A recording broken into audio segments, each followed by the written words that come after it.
जी इस वक्त cipher case की समाअत ख़त्म हो चुकी है। इमरान खान की बहनें और इमरान खान के जो वकील हैं वो इस वक्त बाहर निकल चुके हैं।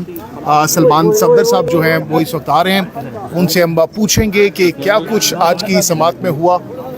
जी सलमान सफदर साहब बताइएगा आज। मैं अलीमा आपा के साथ ही आ जाता हाँ हाँ वो जी सलमान सफदर साहब, अब इमरान खान की जो बहनें हैं वो भी यहाँ पर मौजूद हैं, तो वो कह रहे हैं कि मैं उन्हीं के साथ ही टॉक करूँगा।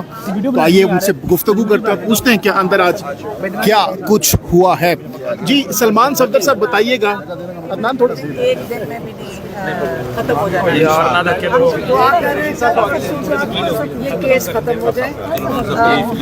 कहाँ से आ गए? देखिए हमारे बहुत मुकम्मल दलाइल हम दे चुके हैं और बेंच बहुत सारे पॉइंट्स पर ऑलरेडी क्लियर है। हमें इस बात पर कुछ क्रिटिसिज्म का सामना करना पड़ा कि साइफर केस बहुत स्लो चला है। मैं साइफर केस स्लो क्यों चला है, मैं उस पर 2-3 बातें ज़रूर करना चाहूँगा। पहली बात यह है कि जब जज साहिबान स्लो असिस्टेंस और एक केस को समझना चाहें कि केस ऑफ फर्स्ट इम्प्रेशन है और उस पर पहली दफ़ा हाई कोर्ट फैसला लिखने जा रही है, इसका ये भी बेस्ट इंडिकेटर है कि इस तरह के एक्शंस पर आज दिन तक पाकिस्तान या हिंदुस्तान में कभी किसी प्राइम मिनिस्टर या फॉरेन मिनिस्टर की प्रोसिक्यूशन कभी हुई नहीं है। तो ये केस ऑफ फर्स्ट इम्प्रेशन, इसे कहते हैं हाथ सीधा करना आसान ज़ुबान में, कि ये पहली दफ़ा हाथ सीधा किया जा रहा है। इन अदर वर्ड्स ये क्रिमिनलिटी है भी या नहीं ये देखना है। और अभी तक का जितना एविडेंस आपके सामने आया है, आज जज साहिबान ने 2 दफ़ा कह दिया कि इसमें क्रिमिनलिटी कहाँ पर है। आज जज साहिबान ने 2 दफ़ा इकट्ठे कह दिया कि अगर आप एक फ़ौजदारी के मुकदमे में, क्या ये बात दुरुस्त है कि साइफर के मुकम्मल केस में जितनी भी शहादत रिकॉर्ड हुई, साइफर के अंदर क्या लिखा हुआ था वो कोई भी गवाह अदालत में उसने ये बात नहीं बताई।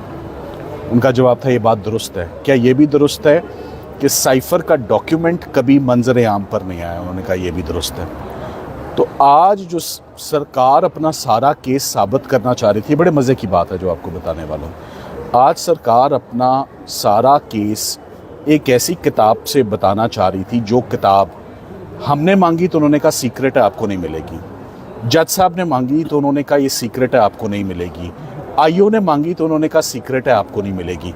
और तो और जो सबसे हैरानकुन बात थी, आप सब लोग वहाँ मौजूद थे जब सुप्रीम कोर्ट में हम इमरान खान साहब और शाह महमूद कुरैशी साहब की ज़मानत आर्ग्यू कर रहे थे, तो honourable mister justice Mansoor Ali Shah साहब ने कहा वो किताब तो दिखाएं जिससे सारे रूल्स गवर्न होते।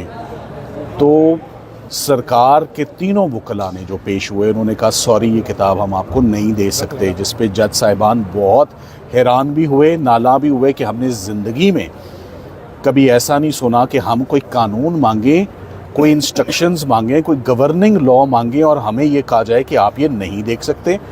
सो जिस कानून को कोई देख नहीं सकता, उस कानून में जज साहिबान ने आज एक आहिस्ता आहिस्ता करते करते एक सवाल पूछा कि क्या ये बात दुरुस्त है कि आप इस केस में सज़ाए मौत मांगते रहे, और क्या ये बात दुरुस्त है कि जज साहब ने सज़ाए मौत तो नहीं, आपकी झोली में ठीक ठाक सज़ा जो है वो दे दी हुई है, 10-10 साल और 2-2 साल दे दी है। उन्होंने कहा ये बात दुरुस्त है। तो उन्होंने कहा ये आपने सज़ाएं ली हैं साइफर या उसके कंटेंट्स या किताब जिससे ये मुस्तफ़ीद हो सकते थे, उसको दिए या सामने लाए बगैर।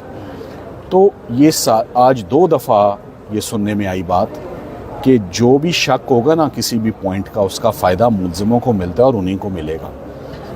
अभी सरकार ने अपने दलाइल जारी रखे हुए और लंबा कर लें। मैं पहले भी कहता हूँ, सरकार ने ये मैच जीता था हमें बाहर फेंक कर। हमने कभी भी उनको बाहर फेंकने की बात नहीं की। हमने कहा आप उनको दिल खोल के सुन लें, हमें कोई जल्दी नहीं है। हमें जल्दी थी, हम चाहते थे ईद से पहले कोई अच्छी बात मिल जाए, नहीं मिली तो नहीं मिली, तो फिर अच्छा फ़ैसला ही लिखा जाए आने वाले टाइम के लिए, लोगों के लिए, वकला के लिए, स्टूडेंट्स के लिए, रहनुमाइयों के। साइफर क्या बला है। और आज जितना आराम आराम से सरकार अपने केस को पढ़ रही है, जितना ज़्यादा कानून को पढ़ रही है, उतनी गहरी जो है वो खड्डा उनके लिए खुदता जा रहा है जिसमें वो गिरते जा रहे हैं। कल का दिन अहम है, कल के दिन ये अपने आर्ग्यूमेंट्स को कंक्लूड करेंगे, वाइंड अप करेंगे। मगर साइफ़र का केस इम्पॉर्टेंट इसलिए था कि हमारी पहले दिन से एक हिकमत अमली होती है, और वो हिकमत अमली ये थी कि हमें किसी भी सूरत चौथी दफ़ा एक केस को दोबारा रिमांड नहीं करवाना।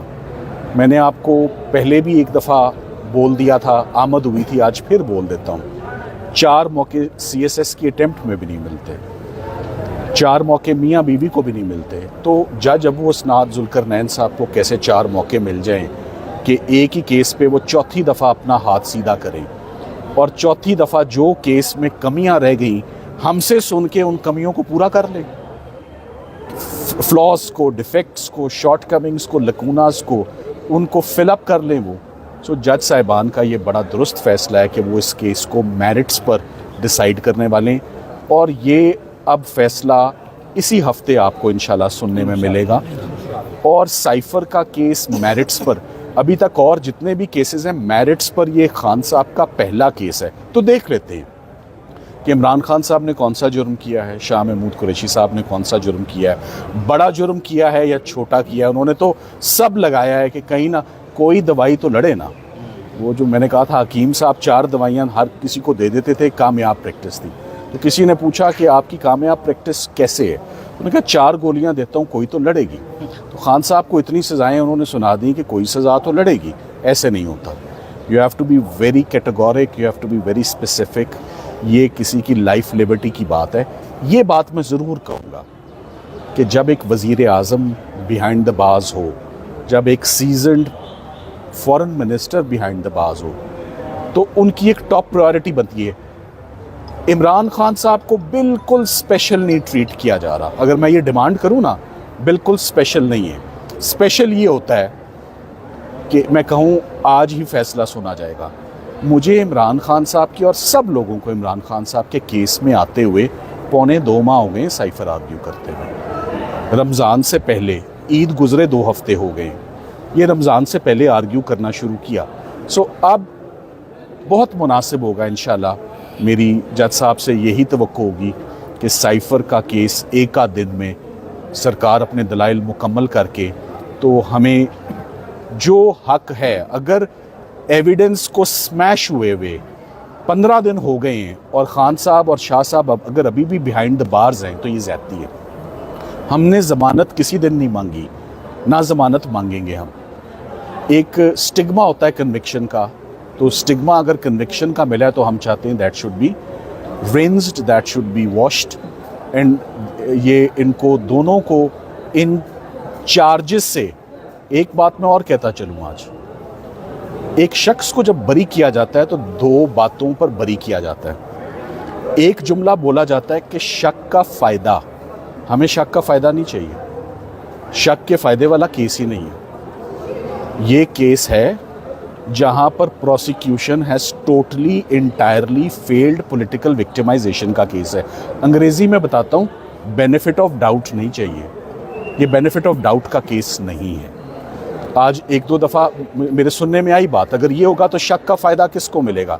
शक वाली तो बात भी नहीं है, हम तो बहुत दूर हैं शक से। बस यही कहूँगा आज के दिन के लिए। जो किताब सुप्रीम कोर्ट में पेश नहीं करेगी, वो पुरस्कार किताब आज पेश करने की ज़रूरत क्यों पड़ी, आप क्या समझते हैं? जी, आज जब वो किताब फाइनली, और जज साहिबान बहुत, आपने देखा वो परेशान थे उस किताब को लेकर कि हम इसको घर ले जा सकते हैं, हमें इजाज़त है, और अगर ये हमसे गुम हो गई तो क्या ये पर्चा हमारे ऊपर होगा। तो वो सरकार ने कहा कि जी ये किताब आज सलमान साहब को दे दें। मैंने कहा जी जो किताब मुझे इतने दिन नहीं मिली वो मैंने अब लेकर क्या करनी है, इम्तिहान हो गए, जो देखना था वो सब हो गया, तो अब मैं इससे मुस्तफ़ीद नहीं होना चाहता। ये अपनी किताब अपने पास रखें। कोई ऐसा कानून नहीं होता जो किसी को दिखाया ना जा सके, किसी को बताया ना जा सके और सज़ाए मौत मांगी जाए। आज जज साहिबान कह रहे थे सज़ाए मौत मांग रहे थे बताए बगैर, बस इतना ही काफ़ी है।